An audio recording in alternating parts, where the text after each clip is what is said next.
BFM Business, intégral placement, il est de fond. Et c'est à présent Frédéric Lorenzini qui nous parle de gestion collective. Bonjour Frédéric. Bonjour Cédric. Vous êtes consultant chez MCV France et on répond, comme régulièrement, à un auditeur. Il ne comprend pas quand vous parlez du fonds Talence, c'était il y a quelques jours. Oui. Vous me dites que les frais de gestion sont à 2,1%, que c'est beaucoup, mais que les frais de souscription de sortie à 5%, c'est bien. Enfin bref, ils se mélangent. Enfin, Pourquoi dans un cas c'est trop cher, voilà. Dans l'autre cas on accepte? Comment est-ce qu'on regarde telle et telle gamme de frais? Les frais, c'est un peu comme le cholestérol. Il y a les bons frais, les moins bons frais. Il y a des frais qui sont logiques, il y a des frais qui sont moins logiques. Le fait qu'il y ait des frais de gestion, c'est logique. Ils ont tous mauvais goût quand même. Non, mais il y a un moment, quand vous achetez une prestation, vous payez votre prestataire. Donc, si vous voulez faire appel à un gérant, vous payez le gérant. Sinon, vous achetez un ETF, ça coûte 0,02% par an. Et puis, il n'y a pas de gestion. Donc, c'est logique de payer. Il n'y a pas de service gratuit. Il y a une expression américaine qui est très claire, qui est no free lunch. C'est-à-dire qu'à un moment, quand on vous offre quelque chose que vous ne payez pas, c'est qu'il y a quelqu'un qui va le payer. Donc, soit le service est de mauvaise qualité, soit il est biaisé. Donc, moi, le fait qu'il y ait des frais, c'est normal, mais il faut que ce soit le juste prix, c'est ça. Alors, 2,10, c'est vrai que c'est cher, 2,10 pour un fonds action, c'est cher. Faut moduler ça sur un fonds action parce que ça peut être des actions émergentes. Donc, on considère traditionnellement que quand on va travailler sur les actions émergentes, c'est plus cher que de travailler, par exemple, les actions françaises. Il faut moduler ça avec la taille des encours. Là, c'est vrai que sur Talence, on n'avait pas un très gros fonds. Si on compare avec un fonds comme Carmignac Patrimoine, qui pèse 23 milliards d'euros, là on attend bien sûr des économies d'échelle. Donc le coût des frais, il est relatif à la classe d'actifs, aux encours. Il faut être quand même vigilant sur les frais parce que ça alourdit la barque. Je vais prendre un exemple concret. Vous prenez le fonds ProB France. C'est un fonds qui a un TER, un total de frais sur encours de 9,78%. Donc ça veut dire que pour gagner de l'argent avec ce fonds, il faut vraiment que le gérant rame.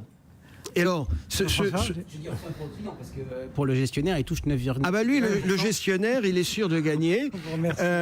C'est 9. Alors, c'est 9,78. Perdu pour tout le monde, quoi. D'où ça sort, ces 9,78 on va voir dans le prospectus et on nous dit, il y a 4,68 de frais de gestion.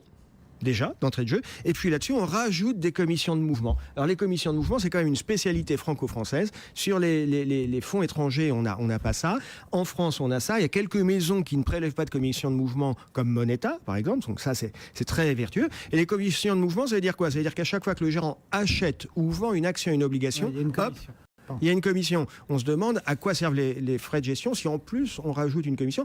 Et ces commissions de mouvement, ça a un effet pervers. Ça induit le gérant à faire tourner le portefeuille. Je reviens à la question, pourquoi est-ce que 2,1 ce serait bien ou pas bien et 5% c'est bien?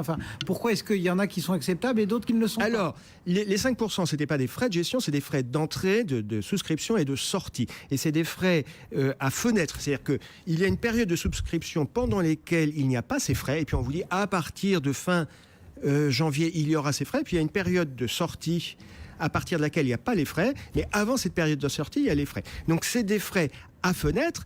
Pourquoi il y a ces frais? Ça me semble assez logique.